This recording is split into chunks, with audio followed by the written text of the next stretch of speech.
All right, you guys, welcome back to my YouTube channel. It's your girl Rye, as y'all already freaking know, okay?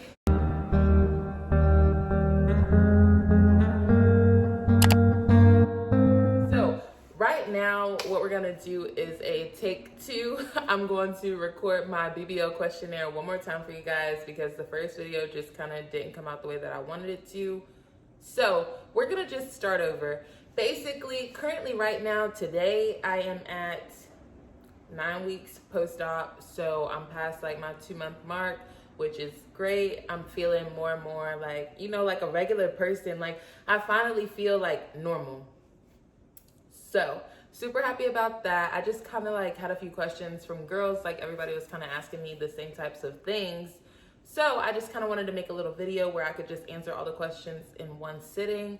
If that's something that y'all are interested in hearing about, just how my process and my journey has been going so far and answering some of the top questions, like just stay tuned for more. Because I have freaking written down all the questions. So let's just kind of start at the top. And if this is not in the best order, I do apologize, you guys. There's no chronological way to put it. I'm just gonna do the best that I can to stay on one topic at a time and give y'all the information that you need. So let's just start with number one.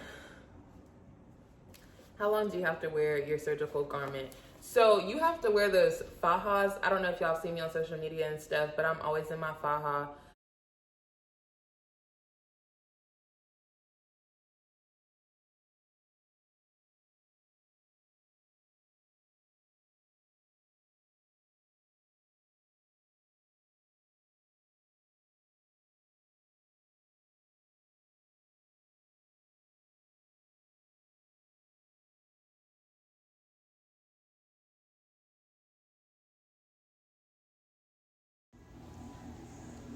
Here now, after 8 weeks, like I'm not even gonna lie, after 8 weeks, I have been starting to go without my faja, but up until my 8-week mark, I have been religiously in my faja 24/7, actually 23/7. Like when I first got out of surgery, when you first get out of surgery, they tell you you're supposed to be in your faja all day long. The only time that you take it off is for the 1 hour that you're getting a massage and like for 1 hour if you're just taking a shower or something like that. So basically my life has just been, the only time I'm out of my faja is when I'm either getting a massage or when I'm about to take a shower or something like that for the day. So that's honestly, and I really think that it helps. Like now that I'm 9 weeks, I started doing like 12 hours on, 12 hours off, but it's not that I do that every single day. It's kind of like, oh, today I just might not be as comfortable in it, so I want to take it off and I'll just like give myself a break. But I think that I've trained my body so well since I have been so strict from the very beginning with all of the rules. I think that now my body allows me the grace to like go without it and like I don't swell super crazy.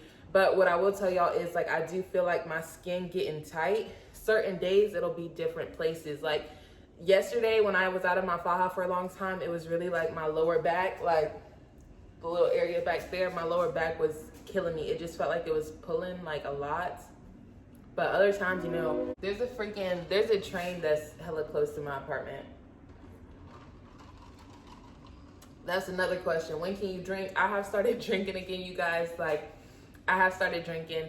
I started drinking probably like around 3 weeks. I remember exactly. I was 3.5 weeks post-op, and my very first time drinking, I did like 1 or 2 shots of tequila.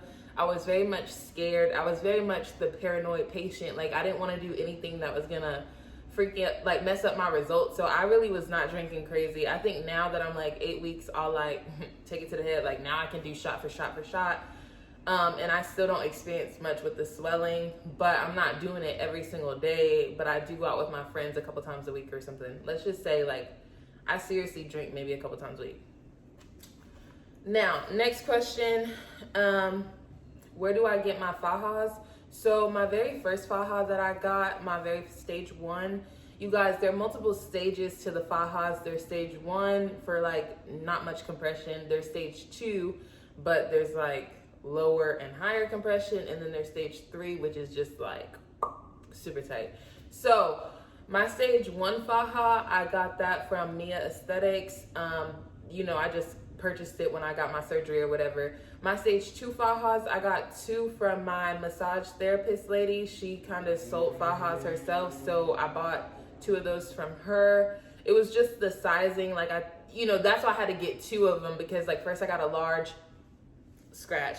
My stage 1 was a 2XL, so when I got my stage 2, I was like, let's try a large, but the large really wasn't tight enough, so then I had to get a medium. And then with those 2, I started like getting both of them altered and stuff like that to like keep compressing down with me like as I went. Also too, from the beginning, I was wearing my lipo foams and my lipo, like I was wearing my lipo foams and my ab board and my backboard like inside of the faja at all times. I would even sleep in it like that, and it really did help me to like stay snatched. Now after 8 weeks, I have started going without it, but that's only because now like I have transitioned into my stage 3 faja. Y'all, that junk is so tight, and do not be like me, because I ended up getting, so first stage 1 from Me Aesthetics, 2 stage 2s from my massage therapist, then I got another stage 2 from TRIBUTO, and then I got a stage 3 from TRIBUTO.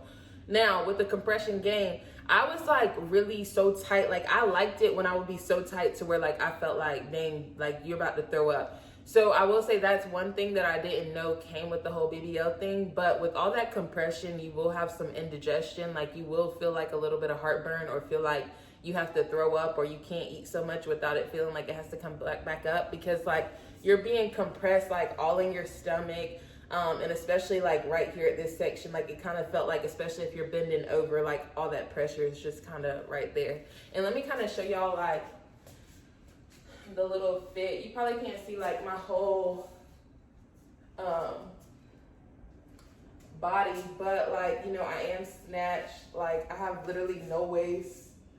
Let's go into like what my current measurements are. Currently, my waist is a 27. I'm 27 inches without my faja. Then my hips right now are 45 inches. And it kind of goes between 44 and 45. And I've tried it with like space in between my legs, space not in between my legs. Like the measurements are still kind of like the exact same. So I'll say my butt and stuff is between 44 to 45 inches. And my waist is a 27. And my bust, like I have huge boobs. So like, I don't even think I really care about all that. But those are my current measurements.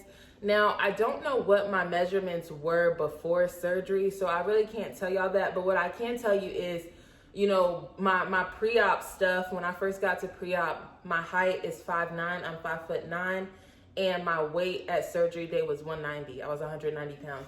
So since surgery, I have been losing weight, and I'm honestly scared. Like, I do not like it. I do not freaking like it, because I feel like my butt is gonna like shrink. And then too, you guys, like, it's kind of like one or two things. In my head, I'm like, oh my goodness, like you're losing weight, your butt's shrinking, like what is going on? But also too, another thing is I'm now 2 months post-op. I'm honestly just getting used to the new butt. Like it's no longer a new shiny thing anymore. Like now it's just like, it's my body, like to me, it don't look like anything crazy. It looks very much natural, which I'm happy, like, don't get me wrong. Like, trust me, if I could go bigger, if I had enough fat to let them do it again, I would. But just realistically, from where I started, I know that I didn't have that much fat for drastic results. So I'm just grateful for what he gave me, like I have a super snatched waist. I love it. And my butt looks good. Like it looks really good on me, but it looks like it's actually mine. Like people will be like, I kind of thought, but I kind of didn't know for sure. Like if you actually had surgery, so I didn't want to say nothing. And that's the look that I was going for. Like I want it to be enough for you to notice, but I didn't want it to be to where you could look and be like, dang, she definitely got her ass done. So, like that's just kind of the vibes that I've been getting. Attention has been crazy. Like attention has been crazy, you guys. I'm just letting y'all know, if you go through something like this, like you just have to beware of like the fake people, the fake attention. Like, it's fun in the moment sometimes, but other times it's like kind of, y'all know what I'm trying to say. You know exactly what I'm trying to say. All right, my next thing. People ask me, how do I get a BBL? Now, y'all, one of my friends are now trying to get a BBL, so I'm like so happy, like that I have somebody else trying to go through this journey as well. But if you want to get a BBL, the only thing that you need to do is figure out like who you want your doctor to be.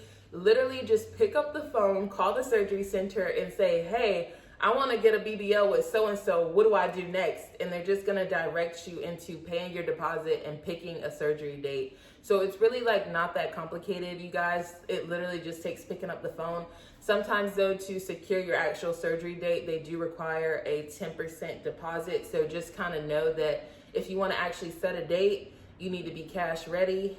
But if you just want to get information, they're more than willing to just, give you that information. So definitely reach out to the surgery centers, but I would say just start doing research, figuring out what it is that you want and who exactly that you want to do it, and whenever the time frame that you want to get the work done as well. Boom. So the pain level, y'all, I really don't know. Like, I feel like I might have a really strong pain tolerance, but for the most part, I would say that overall 6 out of 10, maybe. And it's not like it was excruciating pain. It was more so just you're hella uncomfortable and nothing that you do makes it comfortable. So you're kind of just like miserable all the time. But I survived off of extra strength Tylenol.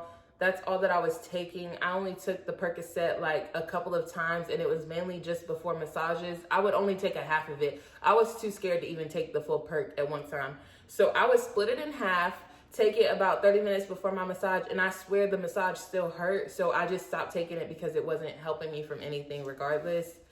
So I'll say that the pain, it just depends on the person. But for me, when I woke up fresh off the table, I was just like, ooh, like I was like, girl, like I could not even barely move. I just felt stiff. Like your whole body just feels like stiff. The best way I can explain it is like, it do literally feel like, it feels like you went to the gym and you worked out for like a really long time, like, and you just kept working out. Like it tore your body, like was just on autopilot, just running as fast as you can for hours straight. And then you just like pass out and wake up. Like that's how it feels. And it's not like anything like totally bad. Like you can push through. I was able to still get up. I was able to walk. I was able to walk every hour. I was able to get myself into the car. Like it's not like you're going to be disabled, but you are going to feel it. I think what y'all need to understand, it very much is like a mind over matter thing. Yes, it's going to hurt. Yeah, it's going to feel like crap, but you got to push yourself through it. Just tell yourself like, you got to get up. Like you got to move. You got to get up. Like beauty costs. Like literally, I think that's what I just kept telling myself in the head. Like you got to pay the price. You got to pay the price. So get up and move. Like, and the more that you get up and move, the more that you're active, the more that you do stuff for yourself, you start to feel even better day by day. So that's what I'll tell you.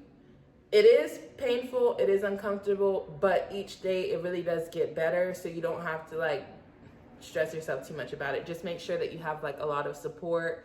Make sure you have people that care about you, people that love you around you, stuff like that. But you'll get through it. You'll get through it, I promise you.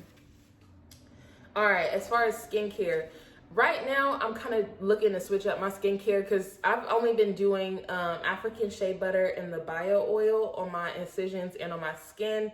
Ladies, make sure you're keeping your skin moisturized because I did get some dry skin. I thought it was normal. I thought everybody experienced it, but somebody told me that they didn't experience it, so I guess it's not that common. But I started getting really bad dry skin on my butt. Like my skin was peeling everywhere and I was like so embarrassed. It sucked. No matter how much I moisturize my skin, like I'll put on all my moisturization and an hour later when I take off my faja, my skin is peeling everywhere. So I really don't know what that's about. If any of y'all know or have experienced it, like drop it down below. But long story short, the issue resolved itself. I mean, I just kept making sure to keep moisturizing it as often as I could. And over time, like, the skin dryness, it went away. But that faja will irritate your skin really bad. So I've seen some girls get like burns from the faja from maybe not having your skin moisturized. I also recommend, I ordered like a pack of seamless camis off of Amazon. Make sure y'all get those because I keep them under my faja and I have not to this day experienced any burns from my faja or anything like that. And I think it's because I always keep that layer of protection between me and the garment. Now, next thing, are you happy with your results? I am so fucking sorry, y'all, but like, why did my alarm just go off? And I got scared because that has happened before where something goes off and it deletes the whole video that I was recording. But luckily, we still got that junk saved. But y'all, do I like my results? Y'all, I freaking love them. Like, okay, right now I'm gonna attach like some pictures to show y'all. I finally had stepped out. My 24th birthday had just passed in September, Virgo season.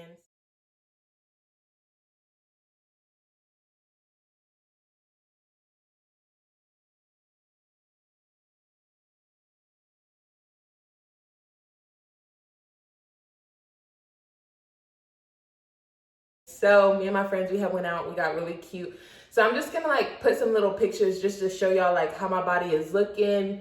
I'll put some stuff in a faja, I'll put some stuff in my waist trainer, some regular clothes, like just so y'all can kind of see what the shape is looking like. But I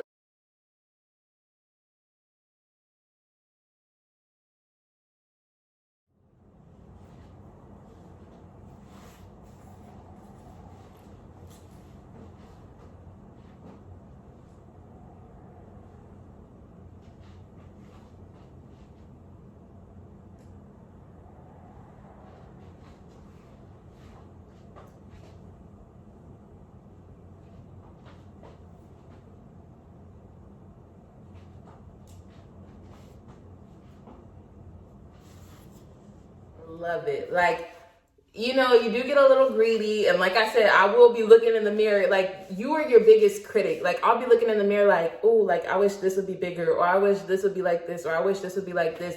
But at the end of the day, like, I know I look good. Like, everybody tells me I look good. Like, you know, you're going to nitpick things that other people wouldn't nitpick. So I just kind of need to stay out of the mirror. I kind of need to stop dwelling on it. Like, you know, just getting used to my new body, what my new normal is. But overall, I will definitely say I'm very much happy. I do not regret it. I don't regret not one freaking dime. Like, I would do it all again if I had the fat to do so. Like, just know that. Like, I would be signing up for round 2 if I really could, but I can't. So I'm just like, I guess you kind of have to just chill out a little bit, girl. But I am going to get my boobs done, you guys. That's me I'm just too excited. I can't even hold it in. But I am gonna get my boobs done next. So make sure y'all are staying tuned because like there's more surgery stuff on the way. But anyways, now like when I'm saying like I don't regret a dime, let's just go into the price, because a lot of people ask me what's the price, how much did you pay?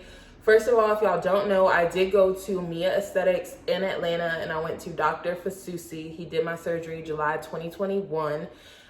So my surgery cost for just my BBL with Lipo 360 was $8,300.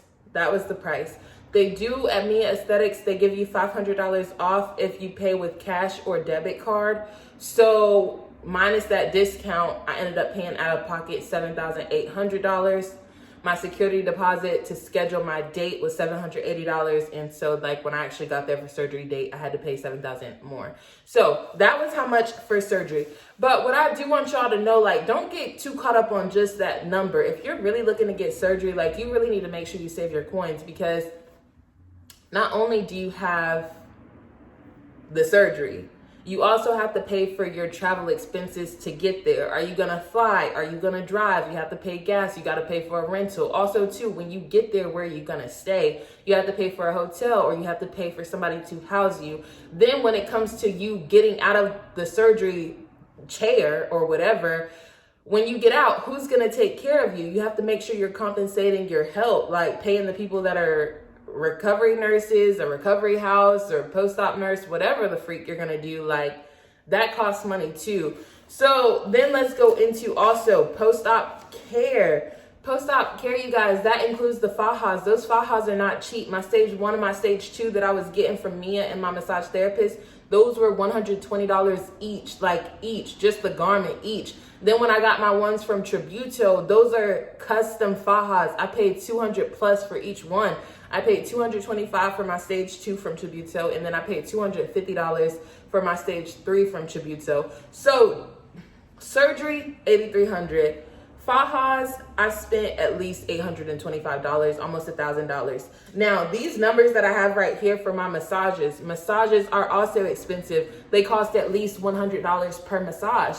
And they recommend that you get at least 10 massages. And me, I went overboard with my massages, and I do not care. I do not regret it. I think it was worth it. It helped my body, and I feel like I'm reaping the benefits of like how consistent I was with my aftercare now. But let me just tell y'all how often I got massages, because that was also another question. Right after surgery, starting from day one, I did one massage every single day for the first 10 days. So that's 10. And then after that, I started doing 3 massages every week for 2 weeks. And then after that, I went down to 2 massages every week. So the math that I have right here, because I looked at my Cash App and everything, this is from 6 weeks, because I told y'all I recorded this video 2 weeks ago, and like it just didn't turn out the way I wanted it to. So that's what these numbers here are from. So at 6 weeks post-op, I had spent almost $2,000 on massages. The exact number was $1,850. When I was in Atlanta, I paid for a package with Nurse Imani. My package was $450 for 5 massages. And then when I got back home, I was getting massages from 2 different ladies. The first lady, Spa Celeste, she charged me $600 for 6 massages, but hers also included, it had included something in it, like a little thing, like where it was like, oh, like it's kind of worth it. And then my other massage lady, Michelle, she charges $80 per massage, but I pay her $95 every time. Yeah, I say y'all tip your massage therapist, okay? Tip them. Like, make sure you're tipping them. I understand, like, they do get paid a lot of money already for the service itself, but you know, like, it's a service. Like, take care of them and they're gonna take care of you. Like, that's just the type of thing that I feel. So for her, like, so basically y'all all together, almost $2,000 for that. Then let's just talk about supplies. Like, my supplies that I had first showed y'all in my original BBL video, like all the drawers full of stuff, that came up to like $300. That had like my vitamins, my chuck pads, you know, poise pads, like oils, all those things, like that was kind of included. We also had to like end up buying more stuff once we got there. You know, you have to take into account like what are you gonna eat when you get there. So when we went to Walmart, we had to spend money on groceries, you know, stuff like that. Like, everything really does add up. So, and also too, even to get your faja altered, when I told you like he had to keep taking it in, that's $40. Every time you want to get your faja altered, that's $40. And I got mine altered at least 3 times. Like, basically, I think this number right here says, I don't even know. Let me see. I have freaking forgot. Let me just make sure I'm quoting it to you correct.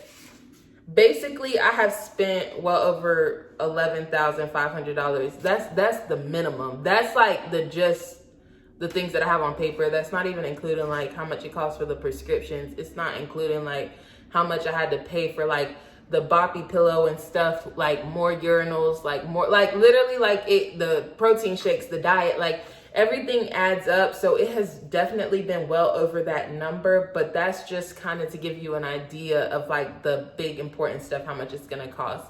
I would say when you find out how much your surgery is, just make sure that you save at least a couple $1,000 extra, because also too, say for instance with me, I was supposed to go back to work after 3.5 weeks, but then at that point I didn't feel ready to go back to work. So I still wanted to stay home. Luckily, you know, if you have your coins right, if you save your money right, if you get to that point and you feel like you do need more time off of work, then you can just take that time off of work. But if you had only saved up exactly what you needed for the surgery and you get to a situation like that, you kind of would be screwed. So I just say you'd rather be safe than sorry. Always have more than not enough. So that's my recommendation to you dolls for that. Next question. Somebody has said, like, when can you have sex? Honest to God, like my surgeon himself, they told me you're supposed to wait 6 weeks. Y'all know, like, they are not gonna stay off of you for 6 weeks. You cannot come home with the new booty and think that your boo, your little sneaky links, don't think that they're gonna stay up off you for 6 weeks. Like, I'm pretty sure it's not gonna happen. The only thing that I will tell you girls are, like, if you do decide to have sex, like, before that time, just, you know, be safe and be careful. Like, y'all, your hormones is going crazy. They just, like, you have been taking all of these vitamins. You have been like doing all of these things to like get your body ready for surgery like that. Sorry, y'all. I got this little thing that I got to do here soon. So that's why alarms keep going off. But what I'm trying to tell you girls are like, your body is in the prime, like you're at the prime time to get pregnant, okay? It is very easy for us to get pregnant right now after surgery and all the things that are happening. What I'm trying to tell you is don't go out like that. Do not go out like that. Like, you just spent so much money on your body. Do not go out here and get pregnant right after surgery. And if you do, congratulations. Like, I'm not knocking you. I'm just saying, for me, that was not within the plans after spending this much money to get my body right. Like, no, not today, Satan. So, but when you do have sex, you guys, just make sure you're doing what's comfortable for you. Your partners might not understand your limitations, so you just need to speak up for yourself and you do what's comfortable for you, because you don't want to be messing up your results on account of something like that. Like, be safe, but I understand everybody has needs, so I'm not gonna even speak too much more on that. But they recommend 6 weeks. I would say maybe after a few weeks, you could get something done if you wanted to. All right, okay, let's just go ahead and get ready to end this. One of the last questions was, how did you feel about being under anesthesia, being that it was an elective procedure? Y'all, I was super scared about being under anesthesia. I have never had surgery before. I've never had kids before, never been hospitalized before. This BBL surgery was my first time even having IV fluids running through my dang veins. Like, that was a first everything for me. So I was very nervous. You know, just kind of not knowing what to expect, not knowing what was going to happen. But at the end of the day, just have faith and have trust in your surgeon and the team that you picked. Just know that you did the best that you could do by picking who you felt was right at the time, you know? And they're going to take good care of you. Honestly, it wasn't as bad as I thought. You really just, you're out like a light. Like, he was just like, I remember he was touching my arm. He was like rubbing my arm, and I kind of was like, why is he rubbing my arm instead of, like, you know, maybe touching my hand? But he was just rubbing my arm awkwardly as I'm like sprawled out. He was just like, it's okay, it's okay. And I'm like, all right. Next thing you know, I'm waking up like, oh, like I woke up not able to move on that freaking recovery table. Like, and you guys, like, I just want to also say, to this point right now, I haven't had any complications. Thank God. Thank God. And I'm not saying that it won't happen. I'm at 2 months post-op, so I'm kind of out of the roughest area, but it still is a possibility that something could happen. So if that changes, I will be open and honest with you guys. But as for right now, the biggest problems that I've had with my BBL were the dry skin. At one point, I did have a little bit of a fluid collection, like on my, I think it was this side. But, you know, after my massages and the different therapy that they started to incorporate with like the different wood therapy and the cavitation and stuff, that little spot went away. So I would say that I did have a seroma before, but the problem's now resolved. And the seroma is just like fluid, like it just collects there and it'll be like hard. I could just tell it felt different than the other side. But over time with my massages, it got better and it went away because now it all feels the same. And what's one other tip that I could tell you, dolls? I would just say, be emotionally ready. You guys, like, this journey is going to change your life for sure. And I pray that it's in a positive way, you know, because for me, it was very much positive. I love my results. I'm around supportive people, positive people. Like, I just feel like, you know, my life is picked up in a good way.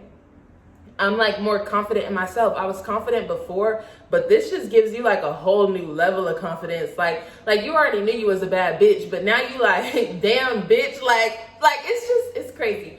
But you guys, I would say like the confident boost, it's amazing. It opens up different opportunities in your life in other ways. And for everybody that can be a little bit different, but I would just say at the end of the day, just be prepared because you do go through an emotional journey with this surgery thing, you know, like you're gonna be sad. There's gonna be days where you're depressed and it feels like postpartum depression because it feels like, wow, I'm supposed to be so happy. I got this new body, this new butt. Everybody's telling me I look so good. Like I'm supposed to be so happy, but yet like on the inside, you're still so sad. Like it's just because all the hormones are off. You're like going through major changes with your body. So don't feel bad about that. I say take the days as they come. To this day, one of the best memories that I have through this journey was like I think I was like week 2 for my post-op and I cried all freaking day. I went to my massage and literally I told her, I said, girl, like I'm so sorry. Like I just cried the whole massage, and she just told me, you know, like, it's gonna be okay. And there's gonna be people set up in your support system that are gonna help work you through those moments. But just know that it does get better. Take it day by day, keep doing all the stuff you're supposed to be doing, and it's gonna pay off in the end. As always, I will see you guys in the next video. Please let me know if y'all have any like questions on BBL stuff. I think this might be the last video, honestly, that I do. But if y'all have any crazy comments, questions, or concerns, drop it down below, and I will make sure that I get back to all of your comments, you know, as always. So thank y'all for tuning in, and I will see you guys next time. Bye.